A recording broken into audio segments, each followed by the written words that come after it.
Hello everyone and welcome back to another car profile where, if you haven't already guessed, we're looking at the Toyota FT-1, the Group 3 car, the original Toyota manufacturer car. Now, if you're not subscribed already, please do subscribe to the channel. I appreciate all the support. As you see, the Toyota FT-1 going through that Fuji chicane. Now, this car is front-engined, rear-wheel drive. It's got its own custom engine. It is called the FT-1 VGT engine. And in terms of the bot, then 516 brake horsepower, 1,331 kilograms, which is quite heavy in terms of the Group 3 class. 6 gears on this car as well. Some keynotes, as I said earlier, the first Toyota Group 3 car in terms of GT Sport GT7. It's based off a Vision GT car, but it's been lowered in terms of reduced power. And it does rev extremely high, this car. It absolutely nukes the rev range. And in GT Sport, this used to be a very strong car. Not used so much now. Let's see what it's all about then in terms of these car profile tests, the balance of performance. First up then, Laguna Seca. I know people come on me about the pronunciation of this track, should I say, as we go into turn 1 then. This is all about low speed, okay, so how does it handle low speed corners? Now, with this high revving engine, it loves a bit of wheel spin in second gear and a little bit further as well, but second gear can be deadly. You see there, I really delayed 100% throttle. We go across the first set's time there, racing the Porsche 911 RSR, and we are just under a 10th down as we go a bit wide there, avoiding that spin then as we head towards this left-hander. I did struggle a little bit with some understeer in this car, not on this corner, but on the kink here, okay? It really did struggle with a bit of just the weight moving about. I assume that's the heavy weight just forcing it out wide a little bit, but I did struggle. You can see that was kind of slow, to be honest, in terms of Group 3. But even so, it's still handling itself quite well here as we go in towards the corkscrew. Then I could do the corkscrew absolutely nailed through here. Yes, it suffered a bit in second gear, which is why I short shifted there. But even so, it was doing very well indeed here. With 3 tenths down on the Porsche 911, I will say most of that is from the kink. It just couldn't carry the speed there. Going into this right-hander, again, it just wasn't carrying the speed there. It's just going below 100 miles an hour. Now, I've always considered 100 miles an hour to be the start of the mid-speed corners, and that, to me, is where this car does benefit. We'll leave this corner then with a short shift as well to avoid that wheel spin as we head towards line. And how close are we to the Porsche 911? That is the question. 4 tenths down then. But, as always, and if you are new to these car profiles, we look at Optimums because you could get the best Sector 1 on lap 3, but the best Sector 3 on lap 10. So we combine our theoretical best, and it gives us an overall idea, and here it is then. So we've got some of the old performers there. Genesis, Mercedes up at the top. They need to be retested. I will talk about that at the end of this car profile, of course. But where does the Toyota FT-1 sit there? P16 is pretty much slap bang in the middle at the moment. Bang average is what we'll say there. So it's with the RCZ that we've tested earlier as well. The Beetles in there as well. And it really is just the kink where it did suffer a lot. Just the weight shift there. It's hard to get a good run through there. I ran wide a couple of times there as well. But, you know, it's better than a lot of cars, so it's not doing too bad in terms of not being the favourite at Toyota anymore. Right, okay, let's go to Suzuka then for their medium speed bot test then, or mid speed, as we go in towards turn 1. Turn 1, no problem at all for this car. You could really drop down the gears. It really did just go in there nicely as we continue on out of the corner. Now, as I said earlier, this car loves mid-speed corners, in my opinion. It really does love fast-flowing corners. We're just under 100 miles an hour, though, so we'll see how it does versus this Porsche 911 as we go through that left-hander and into the right. It does have a massive wing. It does have a lot of downforce, to be fair, in terms of its looks, not necessarily in terms of the setup. We're going through there, 2 tenths down then on the Porsche 911 as we'll leave there and head towards Tidgney 1. Now, I did test, obviously, the suspension here. Tidgney 1 is all about how much can we cut then as we go into the right-hander. And you can see that I don't cut a lot there, to be honest, because it did struggle a little bit with that. I assume just the weight shift, the jump there, was just causing an issue with it being quite a heavy car. We do gain a little bit, though, I think, on the Porsche. I can't remember what we were down there, but 3 tenths down on the Porsche 911 as we go into the hairpin. This is where the car struggles. So you notice I'm exiting second gear. Later on in the session, laps 8, 9, 10, 11, I actually exited in first. It was a little bit quicker, so the Optimum does improve there as we continue on towards spin. This is where I look at Optimum. I do test different things, but it just bogs down too much in second gear in that hairpin. Coming into spoon then, initial part of spoon was nice, but as we go into this second part, it's where it starts to struggle a little bit. I'm wanting to go here just on the throttle in second gear. Again, you do have to rev this car to get the best out of this car. And as I said at the intro of this car, look at the rev range. We're up at near 10,000 revs when we're shifting gear here then. Head towards 130R, we're nearly 6 tenths down. Coming into 130R though, really was nice through here. 130 247 there on the speed, using all the exit there as well as we go into the Casio triangle, slowing it down nicely then as we go into here. Short shift a second then, and through here we go. Now we're just down enough in the rev range where it doesn't spin its wheels as we continue on out there. We're going to head towards the line. This is the fastest lap of the session, and what is it going to be? We are a 159.6, half a second down there, more like 6/10 so on that Porsche 911. But again, Optimums is what we're looking at. So where does it sit on that Optimum leaderboard then? So it's not in the top 10 then. It came, where did it come? P16 at Laguna Seca. Where did it come at Suzuka then? Is it another bank average session? That is the question. Let's go towards that next part of the leaderboard. P17. Well, actually, joint P16 actually. It's exactly the same as the Alfa Romeo 4C. So it is bang average again. Bang average this car so far. Remember, in GT Sport, it used to be a very strong car, the FT-1. It was used actually in the Madrid finals as we look at the bottom end of that leaderboard. So it's very much up there. It's a usable car. It is a usable car so far is what we're seeing here. It's not a meta car, but it's bang in the middle in that mid-pack where it is going to be fighting the fight then. We jump to Bathurst then for the fast-flowing high-speed test then as we head towards Turn 1. Now, Turn 1 was so tricky in this car. Second gear, very iffy. We're going into the power band. It's got a bump there as well. Really hard corners to get right, and I did spin a few times. You'll notice on the right-hand side, those lap times were all over the place initially as I was trying to just get the hang of the car here at Bathurst. We're going to head towards the end of Sector 1 then, and we are going to be up on that Mazda RX Vision GT3 concept, because of course that's quite a slow sector that they did there. So we are up here in the 19.1s. That is about standard for a lot of cars. Only the quick cars end up in the 0.0s, to be honest with you. Through that right-hander, very nice indeed, actually, very nice. And coming into here, again, struggled a little bit on exit, just with that power. You want to go, it wants to spin its wheels.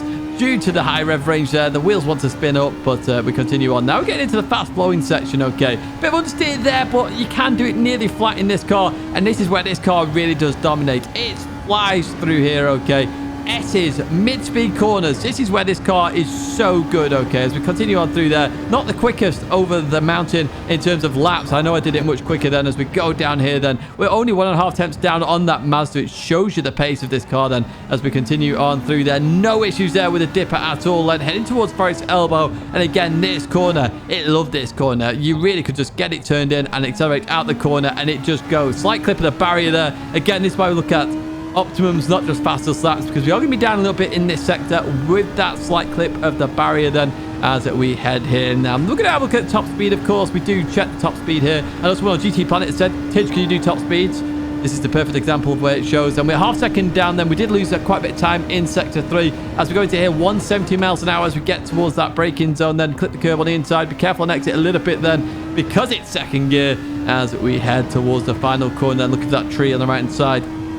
So far, this car has handled the circuit very well. It was initially quite difficult to get a hang of this car because it really just wants to spin you out in some of the second gear corners, and you do have to be careful. And of course, I'm properly going for it here. Half a second down in the end on that Mazda, not too shabby at all. Down in the 0.1s, we'll see where we actually end up then in terms of Optimums then as we get ready for those leaderboards then. Where's it going to sit on the boards? Is it in the top 10? Not quite then. Doesn't make it into the 201s, it looks like, because they're your peak cars here at Bathurst. Then I wanted to say Laguna Seca. I'm quite tired, folks. I'm quite tired. I will explain that at the end of this video, though. It's P16 again. What do you know? It's P16 everywhere. It's bang average. We're seeing that right here. So in the same position again across all three circuits. Makes me feel like the bop is purposely done on this car, so you don't use it and you use the Supra because that is the main car for Toyota. So it's sitting bang average at all three circuits. So that looks very purposefully done. And it feels about right in terms of the car then. So we're going to jump to some other tests now, of course. The fuel test, first of all, if you are new to these. So top left, automatic fuel map 1, so the game's changing gears for me. Bottom left, automatic fuel map 3, because if you're on automatic, it's the only way to fuel save, and that does that test for us. Top right then, half shift is the best way to save fuel, and bottom right is the emergency fuel saving, the half shift plus fuel map 3. It also shows us where to shift the car, of course, and how much it loses, and the fuel test is all about performance. Where does it sit in terms of performance? Because when you fuel save, it's about the performance that matters. Now, we finished top left there, so it does show you do rev this car just a little bit, and it works out well. 50% fuel used, so that's quite a lot of fuel as we get there then. We'll have to look at the leaderboards on that one. Then it's half shift next up then, top right-hand side there. If you're wondering where the white line is, I was just before in the previous frame on the top left, which is why I've had to go to the next frame there. But we do finish there with a lot more fuel there. 7% fuel saved there in the top right in terms of that, and only 2 tenths in terms of time lost then. Bottom left finished next then, which is a big old time lost there. And then we get to the bottom right there. It does finish bang on 26 seconds. We are looking for under that really in terms of emergency fuel saving, but 66%, 16% saved overall. That's quite a fuel saver, but we do know this car revs a lot, and we know burning fuel, you need the high revs. So first of all, performance wise, it's in the top 10 there in that run, but look at the fuel used, 50%. It's literally the second worst in terms of fuel used. It's not good in terms of fuel. So if you are an automatic driver, you do not want to use this car if it's a fuel-saving race, because you're going to struggle. There's only the Beetle Air, which are also very similar. Fuel Air, 49%. If it's 1% either side, I always say that's about even, to be honest with you. Could be very much human error as we get to the end of the first part of that leaderboard. We are going to have to adjust this video in terms of going to the next 10 cars, aren't we, in terms of this leaderboard. Now, in the half shift, then, it does lose some performance versus other cars. It hasn't made that top 10. We're going to have to see where it sits then in the leaderboard. We do know it saves quite a bit of fuel there. 7% saved. The Beetle saves a lot there, doesn't it? My word, I didn't realize how much. But it's still using a lot of fuel. 57% fuel used. Just outside the top 10 then with that 25 too. So, again, fuel usage, it's just not good, this car. It really isn't, because it's up in the higher revs. You know, its half shift is still top of the end of some of these Group 3 cars for others. So it really is not a good fuel saver at all.